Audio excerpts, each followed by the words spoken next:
मित्रों, आज जो कहानी सुनाने जा रही हूँ इसको शीर्षक मैंने दिया है।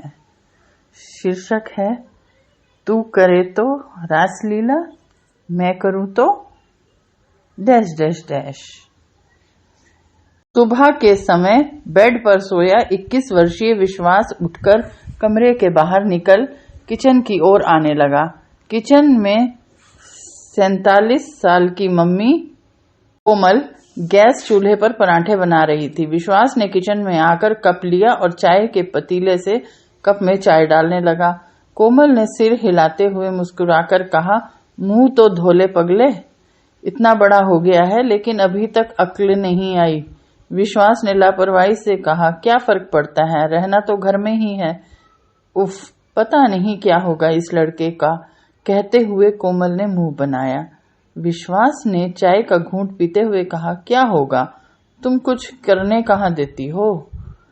क्या नहीं करने देती मैं, क्या करने से रोका है मैंने, कोमल ने चिढ़कर बोला।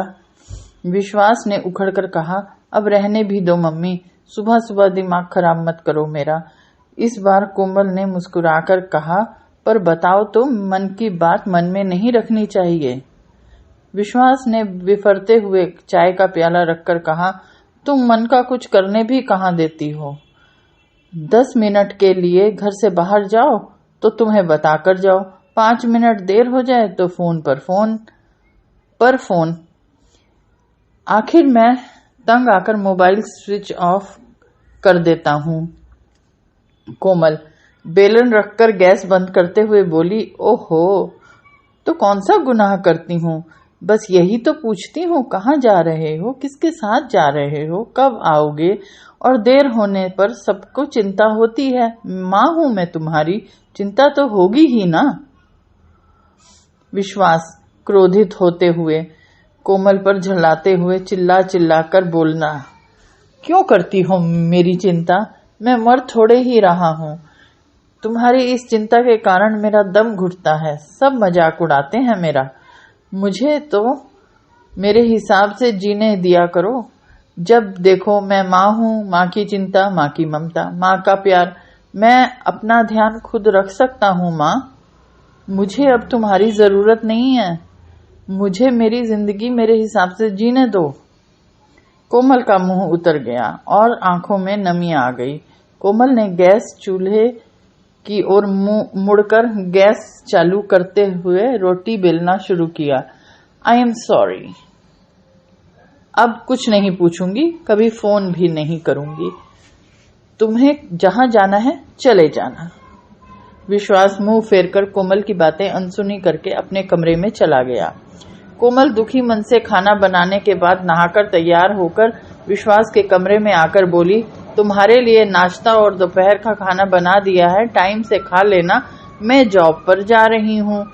विश्वास अभी तक क्रोध में होने के कारण चुपचाप बैठा रहा। कोमल बाहर आकर अपना पर्स उठाकर चली गई। शाम के 6 बज गए। विश्वास ने दीवार घड़ी में टाइम देखकर मन में सोचा कि आज मम्मी कहाँ रह गई, रोज तो 5 साढ़े 5 बजे तक आ जाती हैं। विश्वास को अपनी गलती पर अफसोस होने लगा, लेकिन अब भी इसके लिए कसूरवार कोमल को ही मान रहा था। उसने 6:30 बजे तक इंतजार करके कोमल के मोबाइल पर कॉल किया, लेकिन कोमल का मोबाइल तो स्विच ऑफ था। अचानक उसके मन में घबराहट होने लगी। विश्वास के मन में ख्याल आने लगा कि मम्मी आज बहुत अपसेट होकर गई थी, कहीं परेशान होने के कारण मम्मी को कुछ हो ना गया हो। विश्वास की घबराहट धीरे धीरे बढ़ने लगी। उसने तुरंत कोमल के ऑफिस में कॉल करके कोमल के बारे में पूछा, लेकिन ऑफिस से पता चला कि कोमल तो आज लंच टाइम में ही चली गई थी। विश्वास को और भी ज्यादा परेशानी हुई। उसने कोमल की सहेलियों और मिलने जुलने वालों को कॉल करके कोमल के बारे में पूछा, लेकिन सबने कहा कि कोमल तो उनके पास आई ही नहीं।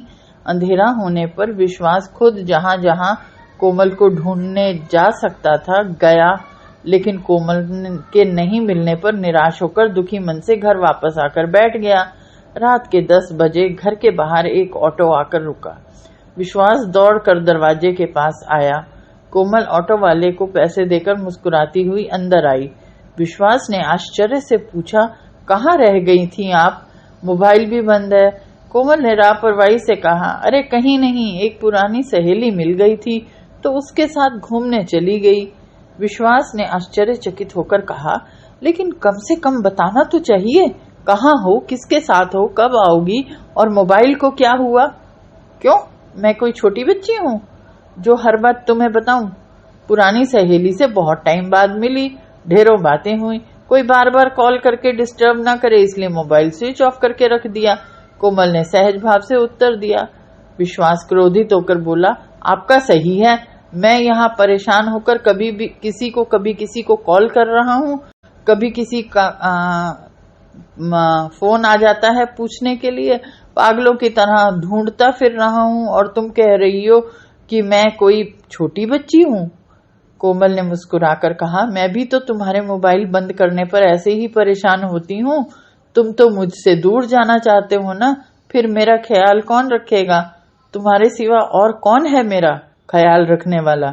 विश्वास ने शर्मिंदा होकर सर झुकाकर कहा, आई एम सॉरी मम्मी, मैं तुम्हें छोड़कर कहीं नहीं जाऊंगा, प्लीज फिर कभी ऐसा मत करना।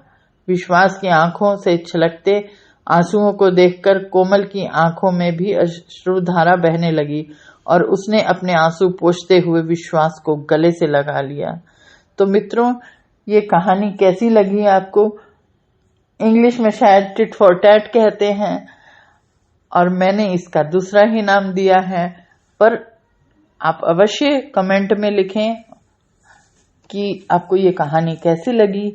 और इसके साथ ही पेड़ लगाएं, पेड़ बचाएं और साथ में पानी भी बचाएं और रेडियो हिंदुस्तान पर आकर नई नई कहानी सुनते जाएं।